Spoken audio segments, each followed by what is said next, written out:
Je m'en souviens comme si c'était hier. 1893, je suis là, devant les majestueuses chutes du Niagara, captivé par leur beauté indescriptible. À l'époque, j'étais émerveillé par la puissance et la force que nous conférait Mère Nature. En regardant les courants d'eau tourbillonnants, je pouvais voir l'avenir. Un monde où des milliards de personnes vivent dans des maisons lumineuses et chaleureuses et où les usines fonctionnent avec une énergie propre et durable. Un an plus tard, ici même, au même endroit, 10 générateurs de courant alternatifs de ma conception ont été installés. Ils ont servi de base à la création de la première grande centrale hydroélectrique au monde. Niagara Parks Power Station a démontré au monde que l'eau pouvait être une source d'énergie inépuisable, exploitant la puissance de la nature au bénéfice de l'humanité. À l'époque, mon don de prévoir l'avenir a contribué à opérer une révolution technologique et à améliorer la vie de générations entières. Cependant, aujourd'hui, étant au même endroit et observant les mêmes courants tourbillonnants, je vois quelque chose de complètement différent. Je vois un énorme danger menacer la planète entière. Ce qui va se passer dans un avenir proche sera une question de vie ou de mort, non seulement pour l'humanité, mais aussi pour vous personnellement, mon cher ami. À travers ce message vidéo, je veux avertir tous ceux qui ont la capacité d'entendre et leur dire comment ils peuvent sauver leur vie.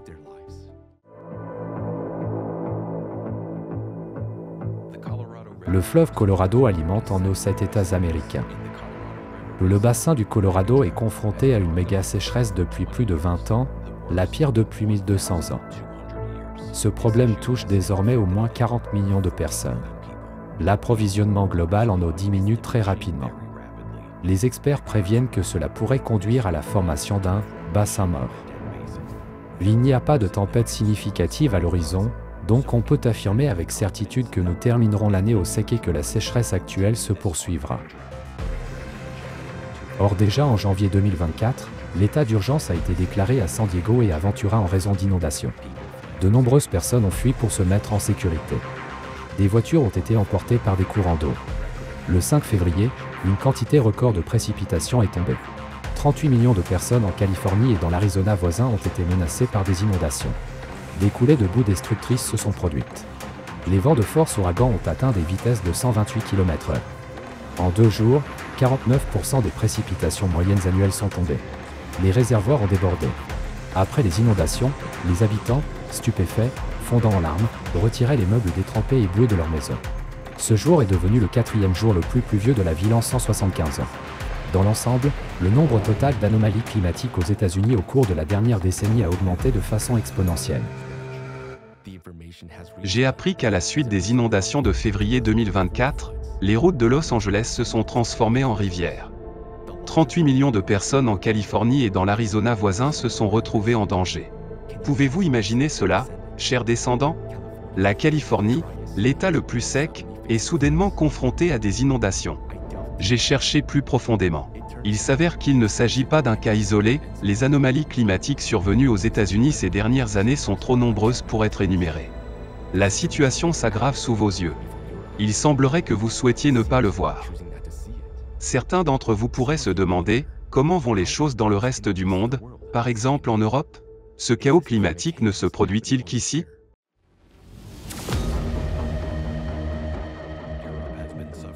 L'Europe souffre depuis plusieurs années d'une grave sécheresse. La situation a atteint un point critique à l'été 2022, lorsque la sécheresse la plus puissante des 500 dernières années a frappé l'Europe. La chaleur anormale dans les pays de l'Union européenne a été comparée au début d'une apocalypse. La France luttait contre de vastes incendies de forêt, tandis qu'en Suisse, un col recouvert de glace depuis 2000 ans a fondu. Selon les calculs, les dommages totaux causés au pays de l'UE par des conditions météorologiques extrêmes s'élèvent à 20 milliards de dollars. En 2023, la situation s'est encore aggravée. Presque tous les fleuves de l'Union européenne sont, dans une certaine mesure, asséchés. Dans la région espagnole de Catalogne, l'état d'urgence a été déclaré car la région était confrontée à la sécheresse la plus grave de son histoire. Il a été interdit aux résidents de laver les voitures et de remplir les piscines. La chaleur anormale a entraîné de mauvaises récoltes, entraînant une hausse des prix de tous les produits, y compris la viande. La sécheresse a exacerbé la crise énergétique en Europe. En raison du faible niveau des eaux, la plupart des centrales hydroélectriques en France et en Italie ont considérablement réduit leur production d'électricité. En France, l'eau est devenue si chaude qu'elle ne convenait plus au refroidissement des centrales nucléaires. L'Europe s'est avérée être comme du bacon dans une poêle à frire. Et que se passe-t-il maintenant? En 2024, l'Europe se remet de fortes pluies qui ont frappé plusieurs pays à la fois. Des tempêtes et des pluies torrentielles ont frappé les régions d'Europe du Nord dans les premiers jours de janvier 2024, avec d'importantes inondations enregistrées au Royaume-Uni et dans le nord de la France. Des rues en Belgique, en Allemagne, aux Pays-Bas et dans plusieurs villes d'Autriche ont été submergées. Les dégâts matériels causés par les inondations pourraient s'élever à des milliards d'euros, tandis que l'impact environnemental est difficile à évaluer. Une éminente militante écologiste a écrit « Vagues de chaleur mortelle, inondations, tempêtes, incendies de forêt, sécheresse, mauvaise récolte. Ce n'est pas la nouvelle normalité. Nous sommes au tout début d'une urgence climatique et environnementale, et les événements météorologiques extrêmes ne feront que devenir de plus en plus fréquents. Il est inutile de contester cette affirmation. En effet, le changement climatique ne se limite pas aux États-Unis et à l'Europe. Cela se produit partout dans le monde. Vous êtes au bord de catastrophes mondiales. Quelles sont leurs causes et comment les arrêter? Vous le découvrirez par la suite, et pour l'instant, il est crucial de comprendre ce dont l'humanité a le plus besoin dans une telle situation. Il est bien connu qu'une personne peut survivre sans nourriture pendant environ 30 jours, parfois même plus, mais sans eau seulement 3 à 5 jours, dans de rares cas jusqu'à 8 jours.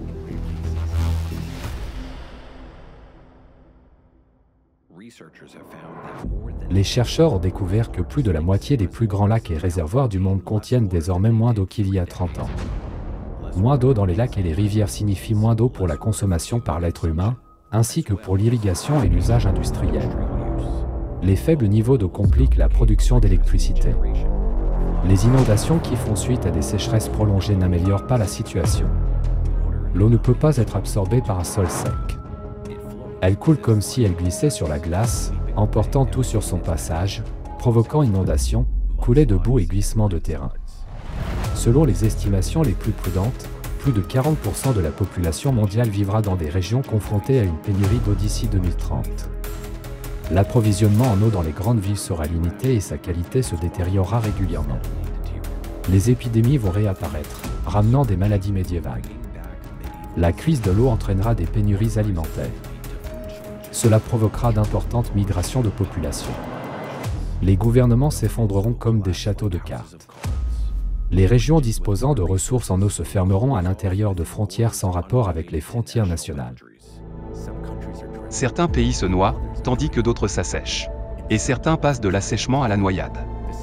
La situation de l'eau est vraiment critique. Comme vous le comprenez, la situation devient de plus en plus aiguë d'année en année. Cela est dû à la forte détérioration du climat, à la pollution de l'environnement et à la croissance de la population mondiale. Alors qu'est-ce qui peut être fait? Avant de découvrir la solution à ce problème, regardons ce que la science, les affaires et la technologie ont à offrir.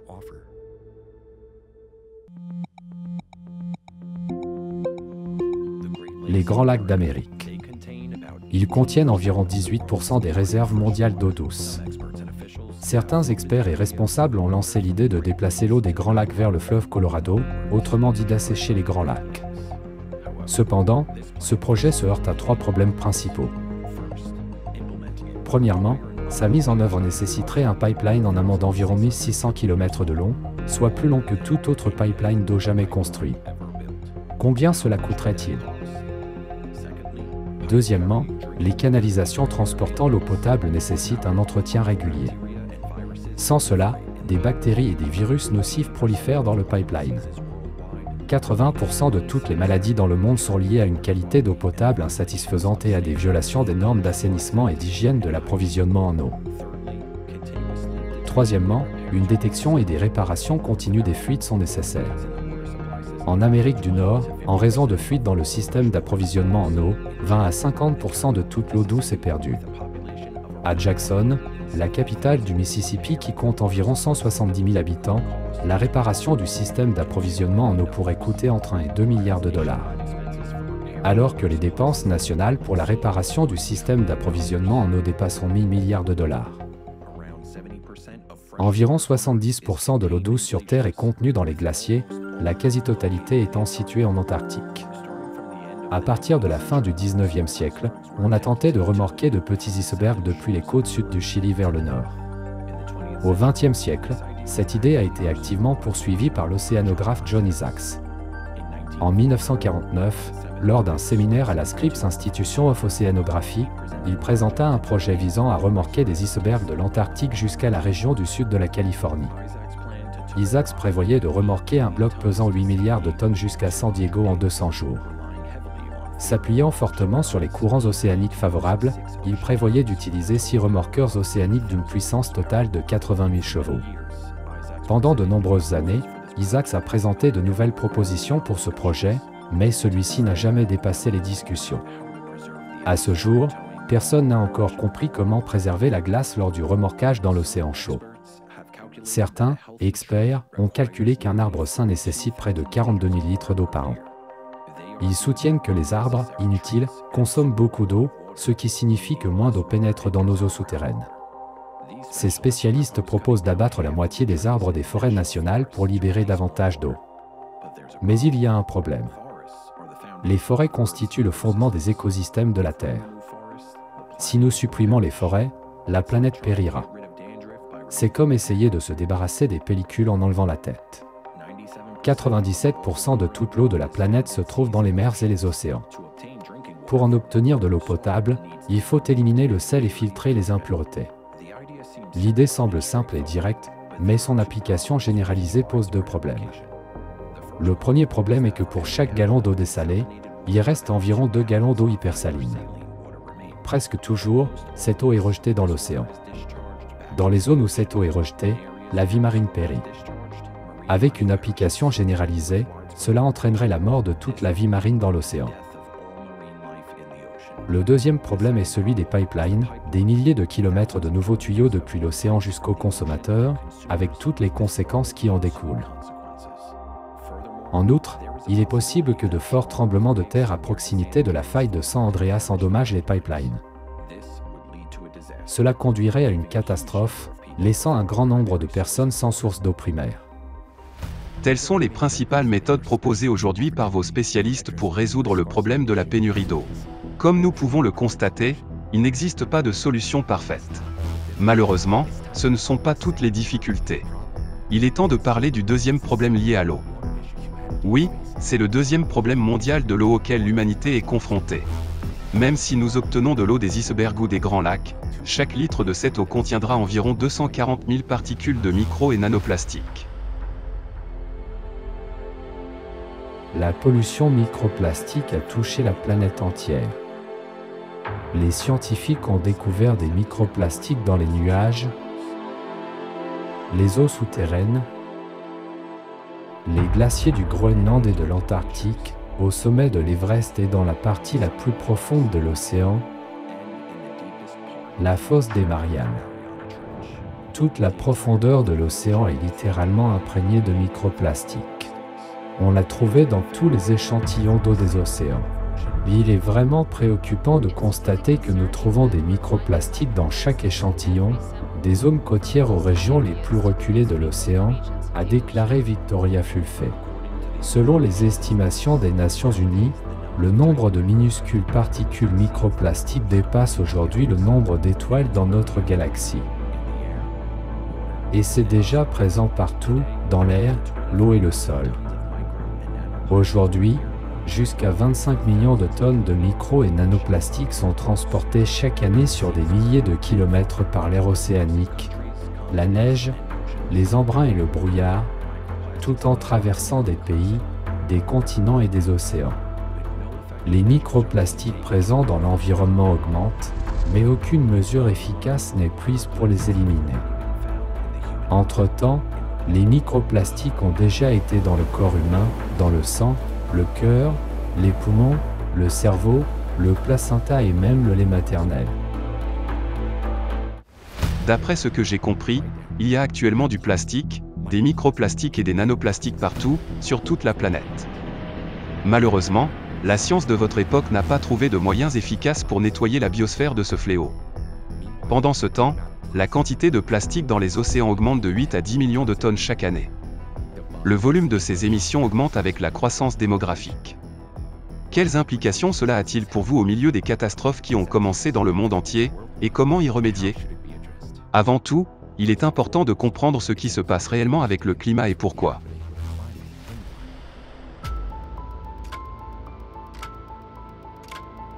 Notre planète est pleine à craquer en raison du facteur anthropique et de l'activation géodynamique de ses profondeurs.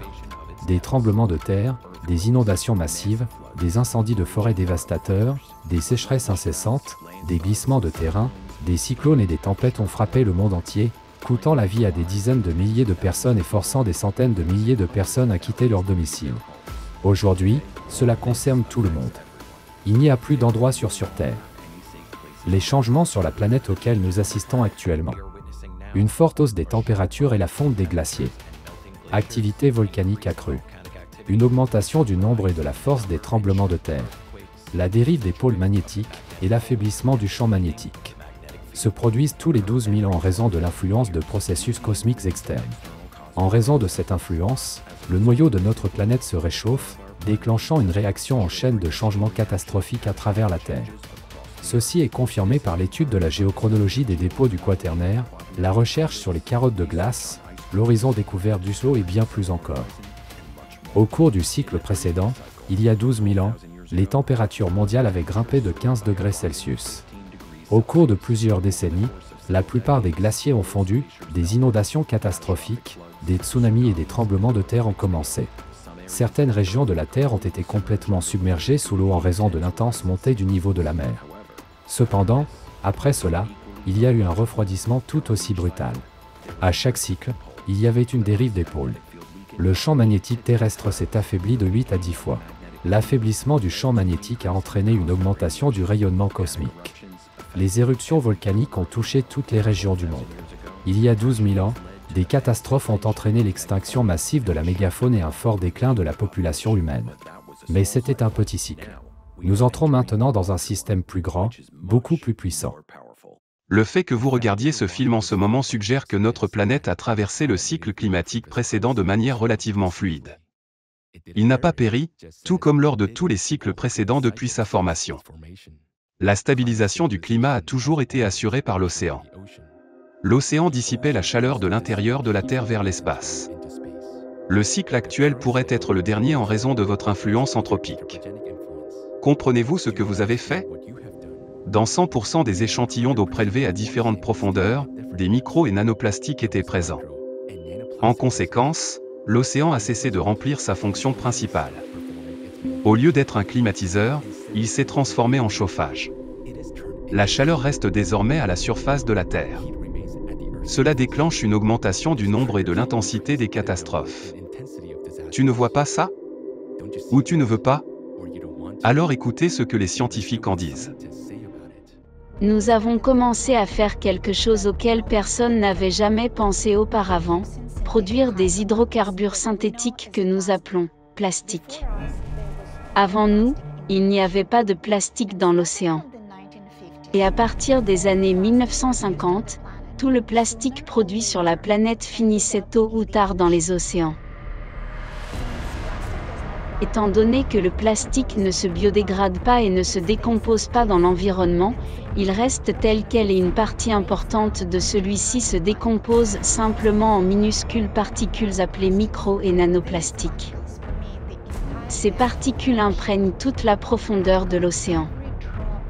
Pratiquement chaque goutte de l'océan contient des particules de nanoplastiques. En raison de leur composition spécifique, les microplastiques ont une propriété unique, ils perturbent la conductivité thermique de l'océan. La cause de la perturbation du fonctionnement de l'océan est donc le facteur anthropique, et plus particulièrement le plastique que nous avons créé et qui est désormais partout dans l'océan.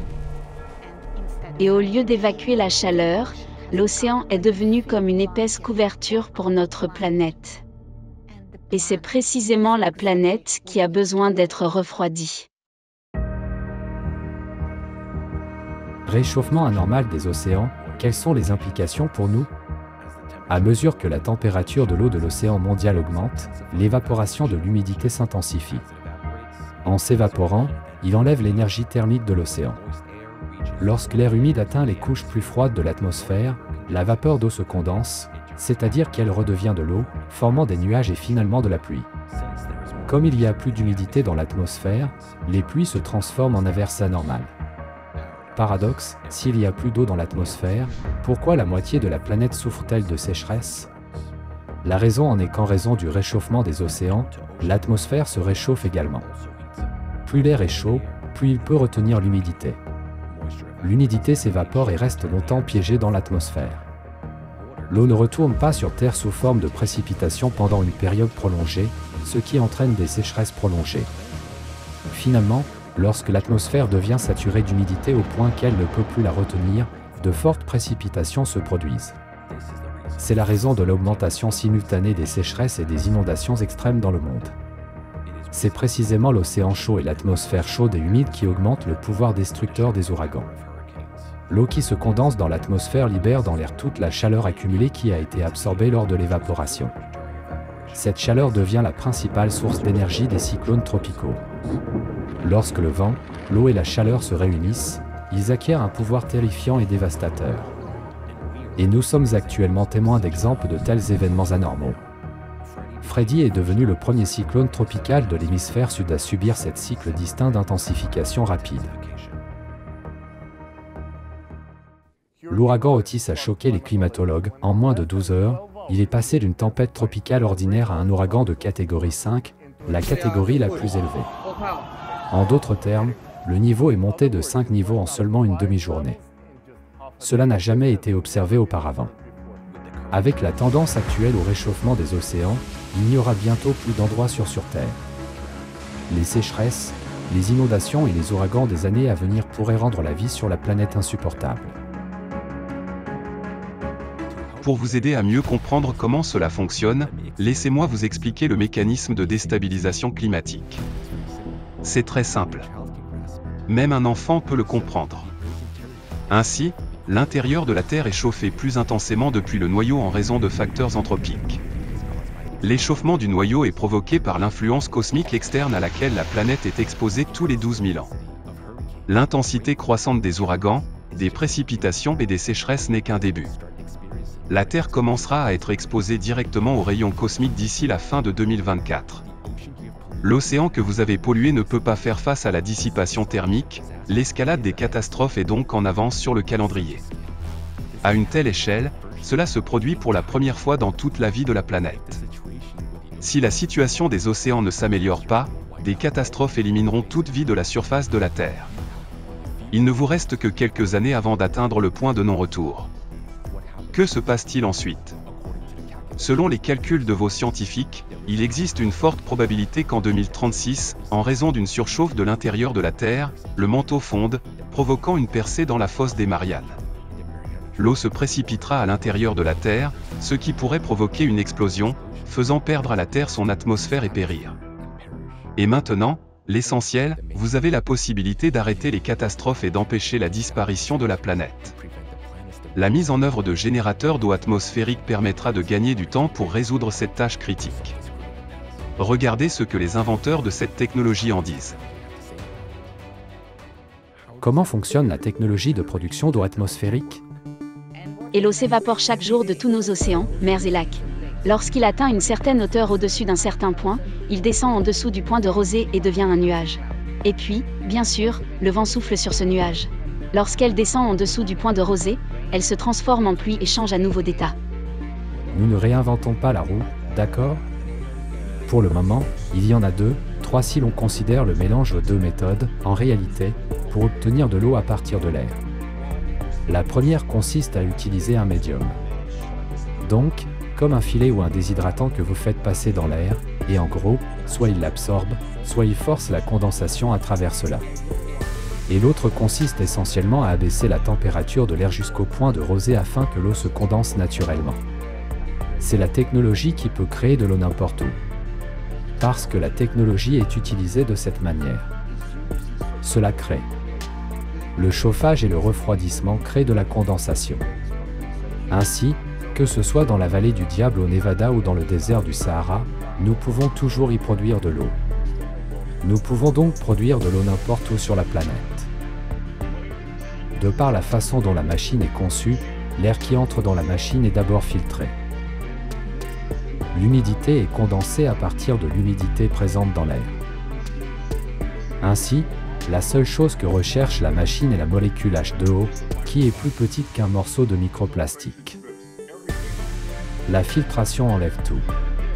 Ensuite, encore une fois, lorsqu'elle entre dans le réservoir, avant d'être distribuée aux consommateurs ou aux personnes qui utilisent l'eau, elle passe par une autre grande section de filtration au charbon mélangé à de l'argent, de sorte que non seulement elle empêche l'écoulement de l'eau, la croissance des bactéries, mais il élimine tout ce qui se trouve dans l'eau. C'est un processus incroyable. La technologie de production d'eau atmosphérique peut-elle causer des dommages à l'environnement ou perturber l'équilibre atmosphérique? Cela aura un certain impact environnemental, un impact positif. Parce que lorsque nous traitons l'air ambiant, nous le filtrons également des substances sales, par exemple le smog et les gaz de combustion, le sable et tout ce qui vole dans l'air, en fait. Et donc, c'est l'un des impacts que nous avons. En ce qui concerne la teneur en eau de l'air ambiant ou de l'atmosphère, comme je l'ai mentionné précédemment, il n'y a absolument aucun moyen d'extraire ou de perturber l'équilibre naturel de l'atmosphère, car elle est tout simplement trop grande et trop puissante. Et même si nous créions une machine énorme et impressionnante, aspirant constamment l'eau de l'atmosphère, elle récupérerait immédiatement, avec son autre main, l'eau du Pacifique ou de l'eau la plus proche. Nous sommes d'accord que c'est une grande chose lorsque vous utilisez un générateur d'eau atmosphérique dans chaque maison où vous n'utiliserez alors jamais ces bouteilles en plastique. Ainsi, en utilisant un générateur d'eau atmosphérique, nous constatons que nous résoudrons le problème de l'eau, nous réduirons l'empreinte de l'industrie du plastique, nous réduirons l'empreinte carbone du transport et nous aiderons l'environnement à revenir à son état normal. Le cycle naturel.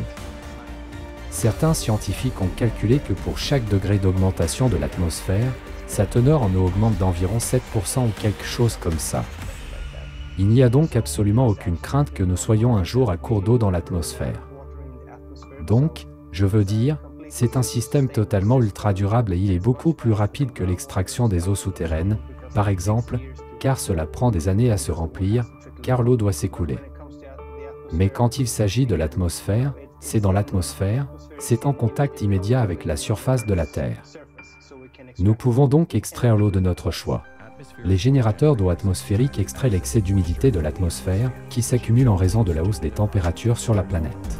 Pendant le processus d'admission d'air, les polluants sont filtrés, ce qui permet d'obtenir un air plus pur. La technologie AWG est respectueuse de l'environnement et bénéfique pour la planète. La technologie AWG peut-elle produire de l'eau dans la quantité requise? Même si 8 milliards de personnes prélèvent 100 litres d'eau de l'humidité, il y aura suffisamment d'évaporation pour remplir cette réserve.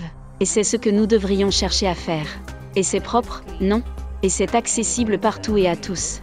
Et donc, je pense que tout à coup, le monde s'est réveillé à cette source alternative. J'ai conçu et développé la technologie jusqu'à ce que je puisse construire un générateur d'eau atmosphérique capable de produire plus de 100 000 litres par jour, 200 000 litres par jour. Ce n'est plus difficile. Il faut juste y réfléchir suffisamment longtemps. Mon objectif avec cette technologie est donc de permettre aux gens de vivre où ils voudraient vivre et de ne jamais avoir à se soucier de la pénurie d'eau, car tant que vous pouvez respirer, tant que vous aspirez de l'air, il y a l'humidité de cet air. Nous avons créé des systèmes plus grands où, si vous le souhaitiez, vous pouviez produire des milliers de gallons par jour. Mais vous utilisez simplement beaucoup plus de puissance lorsqu'il s'agit d'une conversation du genre « D'accord, voulons-nous avoir un CAPEX plus élevé pour acheter plus de machines ou un OPEX plus élevé pour les faire fonctionner ?» Les générateurs d'eau atmosphérique peuvent produire n'importe quelle quantité d'eau requise, y compris pour les besoins industriels. Il semble que tous les pays exploitent actuellement au maximum leurs sources d'eau naturelle. Et tout le monde a ses industries et ses économies en quelque sorte adaptées à la nappe phréatique d'il y a 20 à 30 ans. Et maintenant, c'est changé pour tout le monde, en gros. Mais en réalité, le plus gros problème en matière d'eau est le manque d'eau pour l'irrigation. Environ 70% sont utilisés pour la culture des cultures et pour la production alimentaire. Correct? Et c'est un impact énorme. Si vous ne pouvez pas fournir de l'eau à ces industries, oubliez la possibilité de prendre une douche. Vous ne pourrez pas manger, vous ne pourrez pas produire suffisamment de nourriture pour vos industries. Et je pense que cela va avoir un impact très grave sur la vie de nombreuses personnes dans les pays développés. Je suis sûr qu'aujourd'hui en Californie, de nombreux agriculteurs envisagent le suicide parce que leurs moyens de subsistance ont disparu parce que l'eau n'est pas disponible. Ainsi, des conditions extrêmes comme celle-là motiveront les gens à faire un changement. Parce que si j'allais voir un agriculteur qui a perdu son gagne-pain en Californie et lui disais « Écoute, pourquoi je ne t'aiderais pas à construire une serre, à faire de la culture hydroponique, et je te donnerai de l'eau de l'air, et tu devrais être capable de reconstruire votre entreprise ?» Quelles sont les perspectives d'application des unités AWG? La technologie AWG peut révolutionner les principes agricoles existants et devenir un élément nécessaire dans presque tous les cycles de production. Comment la technologie AWG aide-t-elle les gens en période de changement climatique mondial? Donc, si nous parlons de pénurie d'eau ou de la passion de quelqu'un, peut-être de quelque chose comme le changement climatique, ou même de « comment pouvons-nous mieux prendre soin des gens en cas de catastrophe ?» Vous pensez à un ouragan qui passe et provoque un problème inattendu dans n'importe quelle zone. Généralement, les ouragans se produisent dans des environnements très chauds et très humides. Eh bien, chaque fois que votre chaîne d'approvisionnement et votre logistique de l'eau sont perturbées, vous devez disposer d'une réponse immédiate, prête à l'emploi. Et c'est ce que certaines de nos options sont en mesure de fournir, que vous pouvez soit avec votre propre source d'alimentation, soit avec certaines options intégrées que nous avons également créées, que vous pouvez allumer la machine, commencer à produire de l'eau et avoir la source de vie la plus importante disponible à portée de main, sur demande. Et c'est quelque chose que nous avons vraiment pris à cœur et pour lequel nous avons développé de nombreuses options. Mais l'AWG joue un rôle majeur dans les secours en cas de catastrophe et l'aide d'urgence. Les générateurs d'eau atmosphérique peuvent non seulement répondre aux besoins des populations en eau douce, mais également assurer la sécurité de l'eau pendant les périodes de changement climatique mondial. Quelles sont les perspectives d'application des unités AWG? Eh bien, comme je l'ai dit, c'est une technologie émergente. Elle n'a pas atteint le fond. L'industrie va. En fonction des changements politiques et des barrières politiques, l'industrie deviendra au cours des 15 prochaines années une partie importante de notre société. Cela arrivera sans aucun doute. Vous savez, il n'y a pas moyen de l'arrêter. Et au lieu de travailler séparément et d'essayer de nous affaiblir mutuellement, nous devons travailler ensemble. Parce que c'est un problème mondial. Et c'est l'un des problèmes que nous rencontrons aujourd'hui, c'est que nous avons tendance à travailler davantage vers le profit que vers le profit humain. Et c'est une chose sur laquelle je me concentre. Je me concentre sur le profit humain et quelles que soient les années qu'il me reste à vivre, c'est ce que je fais. AWG étant des générateurs RO. Et vous avez raison, on n'en a pas parlé jusqu'à l'année dernière. Les gens disaient encore « Et, qu'est-ce que ça veut dire ?» Vraiment? Êtes-vous en train de dire que vous pouvez obtenir de l'eau à partir de l'air? Et soudain, le monde entier s'est réveillé avec ce dicton « Waouh, c'est une source non épuisable ». Ainsi, chers descendants, on vous a présenté la technologie qui vous permettra de lancer un climatiseur planétaire. À première vue, l'idée peut paraître assez inattendue. Voyons quelles conditions sont nécessaires pour l'activer à pleine puissance.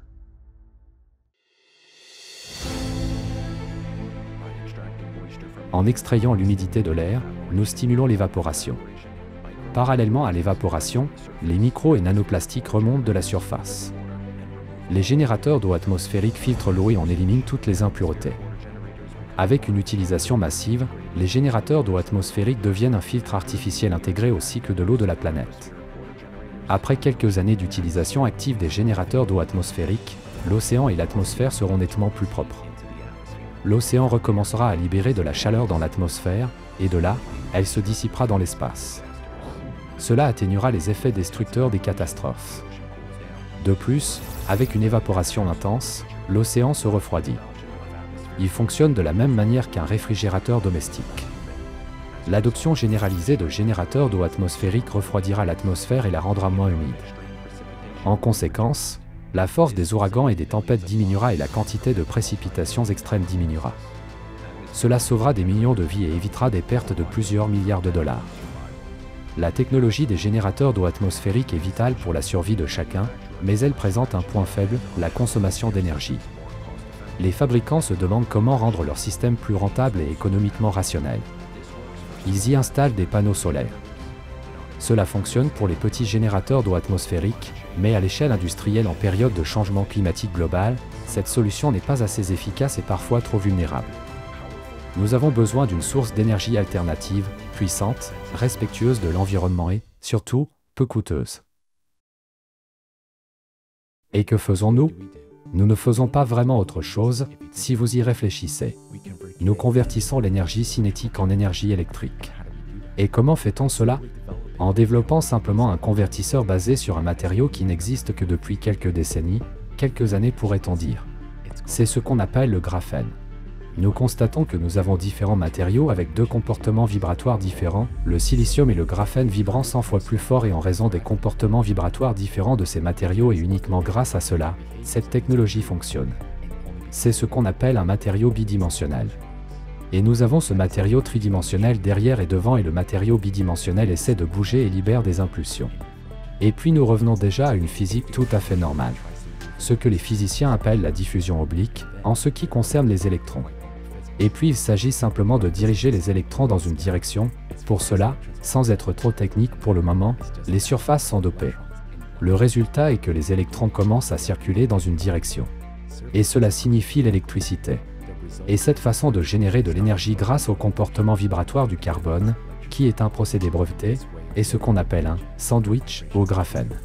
Le terme correct serait cellule d'énergie de micro-vibration en graphène multicouche. Oui, bien sûr, c'est un terme sacrément volumineux.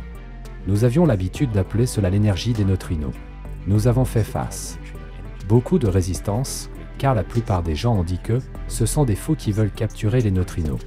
Et je voudrais encore une fois profiter de cette occasion pour vous expliquer très clairement, ainsi qu'à tous les auditeurs et téléspectateurs, nous ne capturons pas de neutrinos. Les neutrinos pénètrent pratiquement dans les corps, on ne les capte pas. Néanmoins, les neutrinos jouent un rôle, nous le savons aujourd'hui. Ils donnent une petite impulsion au noyau atomique, mais nous utilisons toute la plage d'oscillation. Nous utilisons donc toute la gamme non visible de rayonnement. Pour lancer le processus de nettoyage des océans à l'échelle mondiale, il faut extraire toute l'eau uniquement de l'atmosphère. Aujourd'hui, même pour les fabricants de générateurs d'eau, une tâche d'une telle ampleur peut paraître trop ambitieuse. Cependant, une fois qu'ils auront entre les mains une source d'énergie alternative, l'utilisation généralisée des générateurs d'eau atmosphérique à l'échelle planétaire sera rapidement mise en œuvre.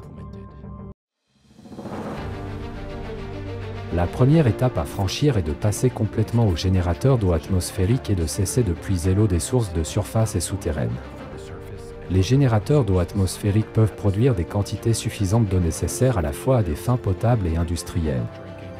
Ils revêtiront une importance vitale dans des conditions de crise de l'eau et garantiront la durabilité de l'approvisionnement en eau. La deuxième étape consiste à reconstruire les systèmes d'égouts. L'eau ne doit pas être rejetée dans des plans d'eau libres. Il doit être dirigé vers le sol purifié et atteindre les plans d'eau seulement après avoir subi une purification finale naturelle à travers les couches du sol. Extraire l'eau de l'atmosphère à hauteur de 70% résout le problème de l'aggravation des phénomènes climatiques, tandis que le traitement des eaux usées le résout à hauteur de 30% supplémentaires. Cela permettra d'atteindre simultanément plusieurs objectifs de développement durable des Nations Unies. La troisième étape importante est l'introduction de générateurs sans carburant, FFG, qui, en raison de leur intensité énergétique, sont nécessaires pour fournir aux générateurs d'eau atmosphérique l'énergie nécessaire et abordable. L'humidité des systèmes de production d'eau doit être reconstituée à partir de sources naturelles, ce qui nécessite l'élimination des réservoirs ouverts. C'est l'introduction des FFG qui réduira la dépendance à l'énergie hydroélectrique et permettra l'ouverture de barrages. La restauration des rivières dans leur lit d'origine et la relance de leur débit naturel élimineront les eaux stagnantes et revitaliseront les écosystèmes. Ces mesures permettront également d'atteindre un certain nombre d'objectifs de développement durable adoptés par l'Assemblée générale de l'ONU. Ce sont les étapes prioritaires pour sauver la planète. S'ils sont mis en œuvre, nous verrons des résultats tangibles d'ici 2 à 3 ans. Cependant, il est important de comprendre que le processus de changement climatique s'accélère et que nous ne pourrons pas l'arrêter instantanément. Par conséquent, au cours de la première année, la situation peut s'aggraver légèrement, mais environ 8 à 14 mois plus tard, tout commencera à s'améliorer. Dans 5 à 8 ans, nous verrons à quel point les eaux seront purifiées. Cela restaurera la fonction de refroidissement de la planète de l'océan. Les inondations, les sécheresses, les vents anormaux et les fluctuations de température disparaîtront. Le climat deviendra beaucoup plus doux et prévisible. Ainsi, grâce à la mise en œuvre de générateurs d'eau atmosphérique, nous gagnerons du temps supplémentaire pour développer un bouclier qui protégera notre planète des impacts cosmiques extérieurs. Chers descendants, vous vous trouvez désormais au bord d'une falaise, regardant la catastrophe approcher. Et pourtant, vous ne faites rien. Et cela à une époque où vous disposez déjà des technologies nécessaires. Grâce aux générateurs d'eau atmosphérique, vous pouvez réellement gagner le temps dont les scientifiques ont besoin pour mettre fin aux catastrophes climatiques et sauver la Terre pour les générations futures. Il s'agit d'un projet mondial, l'une des pièces clés du puzzle pour sauver le monde.